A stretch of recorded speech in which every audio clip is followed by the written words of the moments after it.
மதுரை மாநகராட்சி பகுதியில் இருக்கிற குறைகளை எல்லாம் நம்முடைய மாநகராட்சி ஆணையாளரிடத்தில் பல முறை எடுத்து சொல்லியிருக்கோம். ஏற்கனவே இருக்கிற ஆணையாளர்கிட்ட இந்த ஆணையாளர் கொஞ்சம் சுறுசுறுப்பாக பணியாற்றி கொண்டிருக்கிறார். பல குறைபாடுகளை சொல்லும் பொழுது அதை நிவர்த்தி பண்ணிவிட்டு எங்கள் இடத்துல சொல்லுவார். மக்கள் பிரதிநிதிக்கு ஒரு மரியாதை கொடுக்கக்கூடிய ஒரு ஆணையாளர் மதுரைக்கு வந்திருப்பது உண்மையிலே பாராட்டுக்குரியது. இப்பொழுது நாங்கள் எங்களுடைய மதுரையில் இருக்க முக்கியமான பிரச்சனை இந்த கழிவுநீர் கலந்து வர்றது, சாலைகள்லாம் குண்டும் குழியுமா இருப்பது.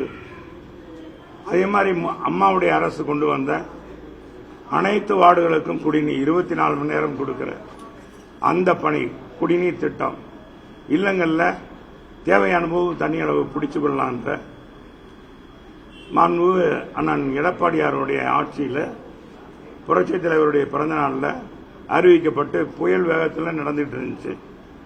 எங்கள் காலத்திலே 60-70% நடந்து முடிஞ்சது.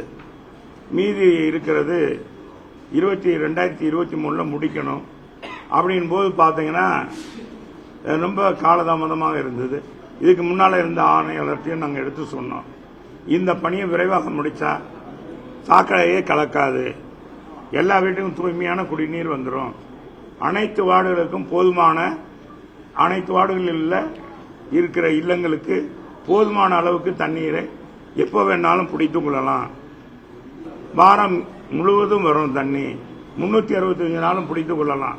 அப்படிப்பட்ட திட்டம் இது விரைவாக நிறைவேற்ற வேண்டும் என்று சொல்லி சட்டமன்றத்தில் 2-3 தடவை கேட்டு இருக்கிறேன். நாங்கள் நம்முடைய நகர்ப்புறத்துறை அமைச்சர் அவர்கள் எழுந்து சொன்னார்கள், இந்த ஆண்டு 2023 நிச்சயமாக டிசம்பர் மாதம் எங்க முதல்வர் திறந்து வைப்பார்னு சொன்னார்.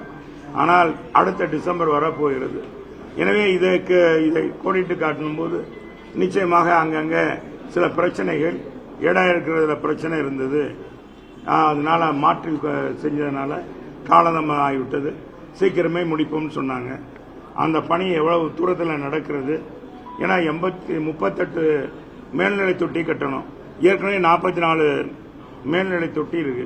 82 மேல்நிலை தொட்டி மூலமாக 100 வார்டுகளுக்கும் கொடுக்கிறது. எனவே இன்னைக்கு இருக்கிற 20 லட்சம் மக்கள் மட்டுமல்ல, இன்னும் 20 ஆண்டுகள், 25-30 ஆண்டுகளுக்கு ஆனாலும், 40 ஆண்டுகள் ஆனாலும் 40 லட்சம் மக்கள் பெருக்கம் ஏற்பட்டாலும் குடிநீர் பற்றாக்குறையே இல்லை என்ற வரலாற்றை படைக்கிற அந்த திட்டத்தை விரைவாக கொண்டு வந்து மக்களுக்கு நிறைவேற்ற வேண்டும் என்று கேட்டு சொன்னோம். அந்த பணி எவ்வளவு விரைவாக நடந்து கொண்டிருக்கிறது. அநேகமாக வருகிற நவம்பர் டிசம்பருக்குள்ள முடிச்சுடணும் சார், உறுதியாக முடிச்சுடணும் கமிஷனர் இப்போ உறுதிமொழி கொடுத்திருக்கிறாரு. அதே மாதிரி சாக்கடை கலக்கிறதுக்கு சில வண்டிகள்லாம் நாங்கள் கேட்டிருக்கோம், போதுமான வண்டிகள் இல்லை, அதை வாங்கிடுறோம். இந்த மேனுவல் அமைக்கிறதையும் விரைவாக நான் எடுத்து சென்று அதை வார்டுகளில் புதிதாக மேனுவல் அமைப்பது எப்படி, இப்ப இருக்கிற மேனுவல் இந்த லிப்டுகள்லாம் அந்த கழிவுநீரை மேலே ஏற்றுகிற அந்த மின்சக்தியானது அந்த மோட்டாருடைய பவர் வந்து கம்மியா இருக்கு. அதை கூடுதலாக இது ஏற்கனவே பழைய குடித்தனம் இருக்கும்போது இப்ப 100, 150, 200 குடித்தனம் இருக்குன்னா ஒரு தெருவில் இப்ப அதே வந்து 400 குடித்தனம் ஆகிடும், அடுக்குமாடி வீடாக மாறிடும். எனவே அந்த கழிவு நீர் தான் இந்த மேனுவல்ல வந்து நிறைஞ்சு போயிருது. அதனால அந்த பழைய மிஷினால, அந்த லிப்டுவெல்னால அந்த கழிவையை ஏற்ற முடியல.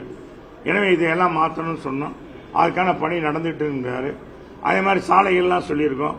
சாலையெல்லாம் எந்தெந்த பகுதியில் இந்த சாக்கடை பணிகள், இந்த வீடுகளுக்கு குழாயம் அமைக்கிற பணிகள் முடிந்தவுடன் உறுதியாக அந்த பகுதியெல்லாம் முடிச்சிருக்கோம். அதே மாதிரி முக்கிய சாலைகள்லாம் விரைவாக எடுத்து செஞ்சிடும் சொல்லியிருக்காரு.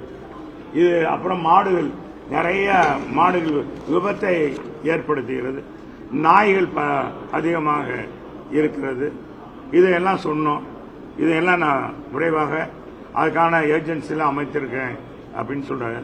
அதே மாதிரி அடிப்படை பணிகளை நிறைவேற்றுவதற்கு தூய்மை பணியாளர்கள் அவங்கள பற்றாக்குறை இருக்குன்னு சொல்லியிருக்கோம். அது அவரும் ஒத்துக்கிட்டாரு. அது உறுதியாக நீங்க சொல்றது உண்மைதான். எனவே இதை வந்து களைவதற்கு சம்பந்தப்பட்ட துணை பொறியாளர் தலைமையிலே அந்த வார்டு பொறியாளர் வார்டுடைய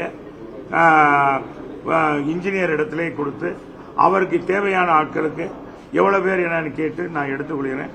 அத்தியாவசியமாக தேவை என்றால் பக்கத்து வார்டில் இருந்து எடுத்துக்கொள்ளலாம் என்று சொல்லி ஆணையிட்டிருக்கேன். அதுக்கான பூர்வங்க பணி நடந்து கொண்டிருக்கிறதுன்னு சொல்லியிருக்கிறார்.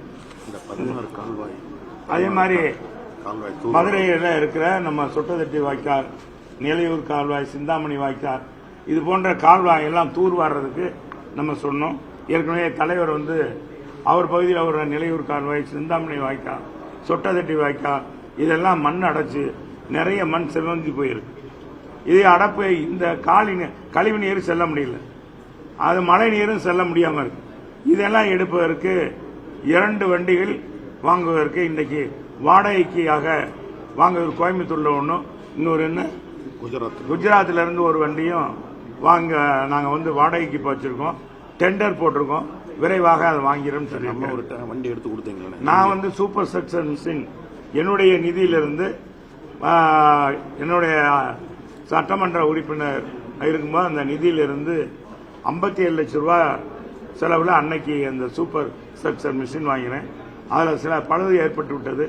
அதை சரி பண்ணி அதை மீண்டும் பயன்பாடு கொண்டு வந்துடுவோம் சார். அது கொண்டு வந்தால் உண்மை விரைவாக இந்த பணியெல்லாம் முடியும்னு சொல்லியிருக்கேன். சொல்லுங்க சார். நாளைக்கு விஜயோட கோட் மூவி ரிலீஸ் ஆகுது. அதுக்கு வந்து தமிழ்நாடு கவர்மெண்ட் ஸ்பெஷல் ஷோக்கு வந்து பர்மிஷன் தரல. ஆனா பட் குறிப்பா ரெட் ஜெயின் ரிலீஸ் பண்ற மூவிக்குலாம் வந்து ஸ்பெஷல் ஷோக்குலாம் பர்மிஷன் கிடைச்சிது. ஆனா வந்து நாளைக்கு விஜய் படம் ரிலீஸ் ஆகுது பர்மிஷன் தரல. அதே மாநாடுக்கு இன்னும் பர்மிஷன் தராமலே இருக்காங்க. இது எப்படி நீங்க பாக்குறீங்க? இதாங்க, இது ஜனநாயக நாடு. இந்த ஜனநாயக நாட்டில் யார் வேணாலும் இயக்கம் கட்சி தொடங்கலாம், யாரும் மறுக்க முடியாது. உரிய இடங்களை கேட்டு பந்தோஸ்தான இடங்களை கேட்கும்போது கொடுக்கணும். அதே மாதிரி அனைத்து திரைப்படங்களுக்கும் ஒரே மாதிரி அவங்க வந்து ஒரு கடைபிடிக்கணும் காவல்துறை. இது வந்து முழுக்க முழுக்க ஆளுகிற கட்சி வந்து ஒரு அராஜக போக்கோடு கண்மூடித்தனமான ஒரு சட்டவிரோதமாக ஒரு முதலமைச்சர் இல்லாத சூழ்நிலையில் இங்க இருக்கிற அலுவலர்கள் அவருடைய நான் எப்ப இருந்தாலும் நான் அமெரிக்காவில் இருந்தாலும் தமிழ்நாட்டை பார்த்து கொண்டே இருப்பேன் முதலமைச்சர் சொன்னார். அப்படி சொன்ன முதலமைச்சர் இதையே கேட்காம இருக்கிறான்னு தெரியல.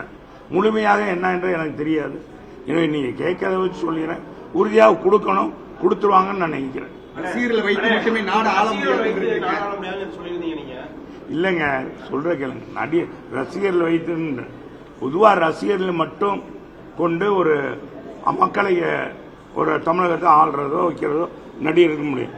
மக்களுடைய செல்வாக்கு மாறணும் அப்படின்னு அடிப்படையில் சொன்ன. அது விஜய் மட்டும் இல்ல, எந்த நடிகராக இருந்தாலும் அதுதான் அளவுகோல் என்று சொன்னேன். தலைவர் வந்தாருன்னா தலைவருக்கு நாங்க எம்ஜிஆர் மன்றம் ரசிகர் இருந்தாங்க. அன்னைக்கு பொதுமக்களுடைய பெருத்த ஆதரவு இருந்தது. அதனால அந்த ஆதரவு இருக்கணும்ன்ற இப்படிலாம் சொன்னேன். பொதுமக்களினுடைய ஆதரவு பெற்று விஜய் வருவதற்கான வாய்ப்பு இருக்கா? அது எப்படிங்க எனக்கு தெரியும்? அது எப்படி காலம் தான் பதில் சொல்லணும். அவர் இப்பதான் பாவண்ண கட்சி ஆரம்பிச்சு மாநாடே நடத்தும். நீங்க தான் கேட்கறீங்க. வந்த பிறகுதானே சொல்ல முடியும். இப்பவே இதை நான் ஜோசியமா சொல்ல முடியும். அமெரிக்கா போய் பல்வேறு முதலீடுகளை எடுத்திருக்கிறாரு. நல்லா பழனிசாமி அமெரிக்கா போனாரு. இருவருக்கும் உள்ள வேறுபாடு என்ன சார்? எங்க முதலமைச்சர் போனது ஆக்கப்பூர்வமான பணிக்கு போனார். நம்ம முதலமைச்சர் விதவிதமாக சைக்கிள் ஓட்டுறார், ஸ்கூட்டர் ஓட்டுறார், கார் ஓட்டுறார், ஜிம்முக்கு போறார். இது பார்க்கலாம். 1300 கோடி தான் தொழில் புரிந்து ஒப்பந்தம் போட்டதாக பத்திரிகையில பார்த்திருக்கோம். ஆக அவர் ஜாலி ட்ரிப் மாதிரி நம்ம முதலமைச்சர் எல்லா இடத்துக்கும் அவர் ஜாலியா போறார். எவன் எப்படி இருந்தா மைனர் ஜோக்குன்னு சொல்லுவாங்கல்ல, அது மாதிரிதான் இங்க தமிழ்நாட்டு மக்கள் இங்க இருக்க. அவருடைய துறையுடைய காவல்துறை அதிகாரிக்கே பெண் காவலருக்கே பாதுகாப்பு இல்லை. சொல்ல போனா டிஎஸ்பிக்கே பாதுகாப்பு இல்லை. காயத்ரியை பாருங்க, ஒரு கொலை வழக்கு விசாரிக்க போற அவங்க தான் மனு கொடுத்திருக்காங்க. விசாரிக்க போற இடத்துல அங்க பாத்தீங்கன்னா முடிய பிடிச்சி அடிக்கிறது. இன்னொருத்தர் போதையில சென்னையில ஒரு ஏட்டையாக போட்டு அடிக்கிறார். இன்னைக்கு ஒரு சம்பவம். இன்னைக்கு வேங்க வயல் பிரச்சனையும் இன்னும் முடியாமல். நாமக்கல்ல என்னடான்னா அதே அம்பேத்கர் தெருவில் இருக்கிற ஒரு உணவு கூடத்தில் அந்த பாத்திரத்தில் போய் மனித கழிவு கலக்கியிருக்காங்க. எவ்வளவு இந்த அரசாங்கம் எவ்வளவு தூரம் சட்ட ஒழுங்கு மோசமா இருக்கு என்பதற்கு இதெல்லாம் எடுத்துக்காட்டு. சார் பல்வேறு கோரிக்கைகளை வச்சிருக்கீங்க. 9ஆம் தேதி உதயநிதி மதுரை வர்றாரு. அவருக்கு ஏதாவது கோரிக்கை விடுக்கிறீங்களா? மதுரை வர்றாரு, ரிவ்யூ மீட்டிங் தான் நடத்த இருக்கிறாரு. அதான் முதலமைச்சர் அடிப்படையில் வர்ற மாதிரி வர்றாரு. நாங்க சொல்றது என்னன்னா, உங்க தூய உங்க முதலமைச்சர்னு சொன்னார். நான்லாம் 10 கோரிக்கை எழுதி கொடுத்தேன். ஒரே ஒரு கோரிக்கை தான் இது வரைக்கும் என்ன இங்க நம்ம மயானம் மட்டும்தான், கோச்சர மயானம் மட்டும்தான் அந்த பணி தான் நடந்துகிட்டு இருக்கு. அது 1.5 கோடி. மற்ற எந்த பணியும் நான் கேட்ட கலைக்கல்லூரி கேட்டேன். மதுரையில் அரசு கலைக்கல்லூரி தொடங்கி கிட்டத்தட்ட 84 வருஷம் ஆச்சு. 1960 தான் தொடங்கினது. 64 வருஷம் ஆச்சு. 1960 தொடங்கினது மீனாட்சி அரசு மகளிர் கல்லூரி. ஆண்களுக்கும் தொடங்கணும் அப்படின்னு கேட்டோம்.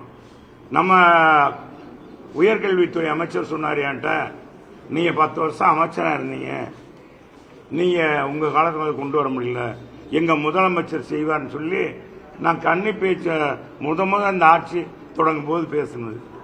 இன்னும் 3 வருஷம் 3.5 வருஷம் ஆச்சு, இன்னும் கொடுக்க பாடில்லை. அதே மாதிரி பார்த்தா லிப்ட் வெல் போடணும், பல்வேறு கோரிக்கைகள் வச்சோம். அந்த கோரிக்கையெல்லாம் இன்னும் நிறைவேற்றலை. 10 கோரிக்கையும் நிறைவேற்றலை. இது மாதிரி எல்லா சட்டமன்ற உறுப்பினர்களும் அதே மாதிரி தான். எனவே இதையெல்லாம் நிறைவேற்ற சொல்லணும் தான் எங்களுடைய கோரிக்கை.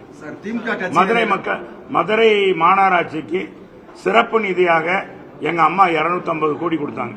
இப்ப ஒவ்வொரு கெட்டிலையும் நிதி வரும், அந்த நிதியை வேற எதுக்கு பயன்படுத்த முடியாது. இந்த சிறப்பு நிதி வந்தா தான் சின்ன சின்ன தெருக்கள், குறுக்கு செந்துகள், இதுல எல்லாம் சாலைகள் போடணும், ஃபிளவர் பிளாக் அமைக்கணும். அங்க இருக்க பழுதான குழாய்களை, இந்த அடிபம்பு பழுதாயிருக்கும், இது போன்ற பணிகளை செய்யணும்னா தமிழக அரசு சிறப்பு நிதி கொடுக்கணும். இது பாராமுகமாக இந்த அரசு இருக்கு. ஏன்னா சென்னைக்கு சிறப்பு நிதி கொடுத்துட்டாங்க, கோயம்புத்தூருக்கு சிறப்பு நிதி கொடுத்துட்டாங்க, திருச்சிக்கு அவருடைய தொகுதிக்கு அவருடைய நகருக்கு கொடுத்துட்டார், நகர்ப்புறத்துறை அமைச்சர் இருக்கிறதுனால. ஆனா மதுரைய இந்த 2 அமைச்சர் இருக்காங்க, ஏன் கேட்க மாட்டேன்றாங்க? நாங்க கொண்டு வந்த அடையாளங்கள் தான் மதுரையில். இன்னைக்கு மதுரையில் பார்த்தா மக்கள் பார்க்காத, மதுரை பார்க்காத பறக்கும் பாலங்கள் எங்க காலத்தில் கொண்டு வந்து நிறையாத மாரியம்மன் தெப்பக்குளம் நிறைத்து காட்டினது எங்க அம்மாவுடைய ஆட்சி. அண்ணன் எடப்பாடியார் பாத்தீங்கன்னா மதுரையை சுற்றி இருக்கிற ஏரி குளங்கள் எல்லாம் தூர்வானது எங்க ஆட்சியில், தூர்வாரி. அதனால நிலத்தடி நீர் கூடுச்சு. இப்ப மதுரையில பார்த்தா நிலத்தடி நீர் கூடி இருக்கு. 3 தடுப்பணை வைகை ஆற்றில் கட்டணும்.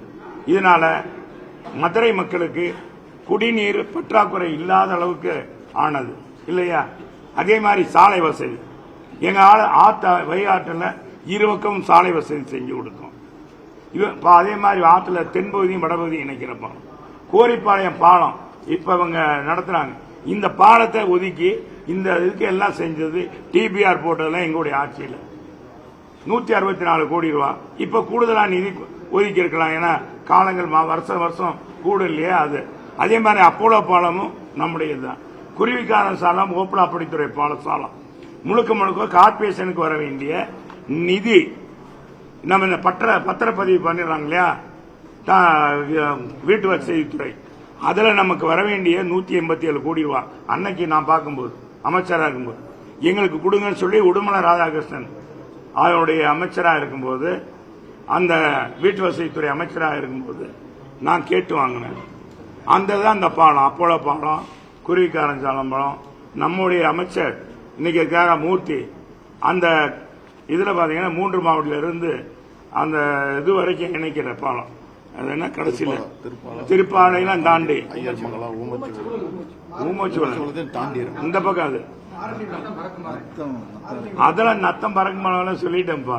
மதுரையில பறக்கும் பாலம் கொண்டு வந்து எங்க 7 கிலோமீட்டருக்கு பறக்கும் பாலம் இல்லையா, சிக்கந்தர் சாவடி வரைக்கும் கொண்டாந்து நாங்க அந்த ரோடு இன்னைக்கு பாத்தீங்கன்னா 2 பக்கம் விரைவிச்சாலை. அவர் தொகுதி நாங்க பார்த்தோமா, எங்க ஆட்சியில் அப்படியெல்லாம் பார்க்கல. அதே மாதிரி 747 கோடி ரூபாய் கொடுத்து மதுரை புறநகரில் இருக்கிற வார்டுகள் எல்லாம் பாதாள சாக்களை கொண்டு வந்ததும் எங்களுடைய ஆட்சியில தான். ஆக மதுரைக்கு செஞ்சதெல்லாம் நாங்க தான். இன்னைக்கு பார்த்தா வணிகவளா கட்டடம், இப்ப பெரிய ஆஸ்பத்திரி பாத்தீங்கன்னா சூப்பர் ஸ்பெஷாலிட்டி ஹாஸ்பிட்டல், மணலாவிய கட்டடங்கள் 4 கட்டடம் கட்டியிருக்கோம், மருத்துவ கல்லூரி கட்டி கொடுத்திருக்கோம், மருத்துவ ஹாஸ்டல் கட்டி கொடுத்திருக்கோம், சட்டக்கல்லூரி கட்டி கொடுத்திருக்கோம். எங்க ஆட்சியில மாவட்ட ஆட்சியாளர் அலுவலகம் கட்டி கொடுத்திருக்கோம். இந்த ஆட்சி 3 வருஷம் ஆச்சு. மதுரைக்கு ஒரு நூலகம் தவிர, அது ஜல்லிக்கட்டு மைதானத்தை தவிர இந்த 2 அமைச்சர் ஏதாச்சும் கேட்டு பெற்றாங்களா? இப்ப கூட நான் மாநகராட்சி கமிஷனர் பார்க்க போனேன். சூப்பர் ஸ்பெஷாலிட்டி அது என்ன இது இல்ல இல்லங்க, இது போட்டிருக்குல்ல, அது என்ன டவுன் இது மதுரை ஸ்மார்ட் சிட்டி பணி துவக்கப்பட்டதுன்னு எவ்வளவு அழகா அந்த அறை அமைச்சிருக்கிறாங்க. இது எங்க அம்மா காலத்துல கொண்டு வந்தது. மதுரையை பூரா அழகுபடுத்தின நாங்க. இவங்க இப்ப எதுவுமே செய்யல. மகாலா புதுப்பித்தோம், புது மண்டபத்தை புதுப்பித்தோம், 4 மாசி வீத உலகத்தரம் வாய்ந்த சாலை அமைத்தோம், பெருந்தலைவர் காமராஜர் சிலையை புதுப்பித்தோம், 10 தூண் மண்டபத்தை புதுப்பித்தோம். பின்னா அடிக்கடியே போகலாம். நம்ம ரயில்வே ஸ்டேஷன்ல இருந்து நம்ம மகால் வரைக்கும் பாத்தீங்கன்னா தேர்ட் பிளாக் சாலை, அழகுமிகு விளக்கு, அலங்கார விளக்குகள் அமைத்து சுற்றுலா பயணிகளை ஈர்க்கிற மாதிரி செஞ்சோம். ஜான்சன் திடல்ல வரவேற்பு ஒரு பெரிய கட்டணம் கட்டணும். இப்படி எத்தனையோ கட்டணம். பெரியார் பேருந்து அடுக்குமாடி வணிக வளாகம் கட்டணும். எத்தனையோ சொல்லிக்கிட்டே போகலாம். இந்த ஆட்சியில ஒண்ணுமே செய்யல. நீங்க எங்கிட்ட கேட்கறீங்க, அவங்ககிட்ட கேட்க மாட்டீங்க. ஒரு அமைச்சர் கூட இது மாதிரி இந்த மதிவானக்கு மாதிரி யாராச்சும் கேட்கறீங்களா? அங்க போகும்போது இதாயிரீங்களே, சூனா பணம் ஆயிடுறீங்களே. எங்கிட்ட கேட்கும் போது இதாயிரீங்க, அங்க போது சூனா பணம் ஆயிடுறீங்க. யாருமே கேட்கறதில்ல. எந்த அமைச்சர்கிட்டயாச்சும் கேள்வி கேட்கிறீங்களா? என்னங்க மதுரையில் இந்த மாதிரி எதிர்கட்சி சட்டமன்ற உறுப்பினர் சொல்லிக்கிட்டே இருக்காரு, நீங்க ஒன்னும் கொண்டு வரல, நீங்க சொல்லுங்கன்னு கேளுங்க. சரி, அப்புறங்க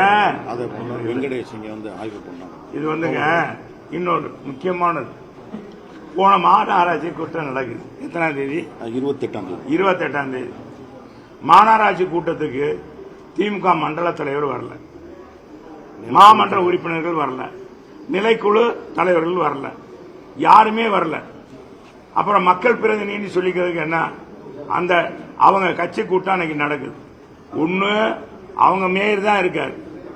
மதுரை மாநகராட்சியுடைய மேயர் திமுக மேயர் தான். அவங்ககிட்ட சொல்லிட்டு இவங்க என்ன செஞ்சிருக்கணும்?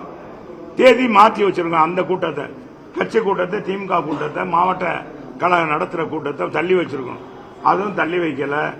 அந்த கூட்டத்தை மாநகராட்சி கமிஷனரும் மேயரும் சும்மா உட்கார்ந்துட்டு ஏதோ ஒரு பேருக்கு ஒப்புக்கு தீர்மானம் நிறைவேற்றியிருக்காங்க. இதெல்லாம் வன்மையா கண்டிக்கக்கூடியது. அப்புறம் இன்னொன்னு என்ன? அப்புறம் இன்னொரு இங்க இப்ப நாங்க போனோம் மாநகராட்சி கமிஷனர்கிட்ட நிதி கொடுத்தோம். இது முழுக்க கட்சி சார்பற்ற ஒரு இடம். இந்த இடத்துல போய் இப்ப எங்க நிர்வாகிகள் இங்க பாருங்க, எங்க தலைவர் முதல் அங்க ஒதுங்கிட்டார், ஒதுங்கி நிற்கிறார். துணைத் தலைவர், துணை செயலாளர் எல்லாரும் மாமன்ற உறுப்பினர் தான் நிக்கிறோம். இது முழுக்க மக்கள் பிரதிநிதிகள் அடங்கிய இடம். இந்த இடத்துல கம்யூனிஸ்ட் தோழர் வெங்கடேசன் இங்க கூட்டம் நடத்துறார். இது எப்படி அனுமதி கொடுத்தாங்க? உண்மையிலேயே நான் இதை கண்டிக்கிறேன். இந்த மாநகராட்சி ஆணையாளரும் மற்றும் அவருக்கு இங்க முழுக்க கம்யூனிஸ்ட் தோழர்களை வைத்து கூட்டம் நடத்தி அதுல மாநகராட்சி ஆணையாளரை உட்கார வைத்து நீ சொல்ற கோரிக்கை எல்லாம் கொடுங்கன்னு சொன்னா இது என்ன பொது இடமா?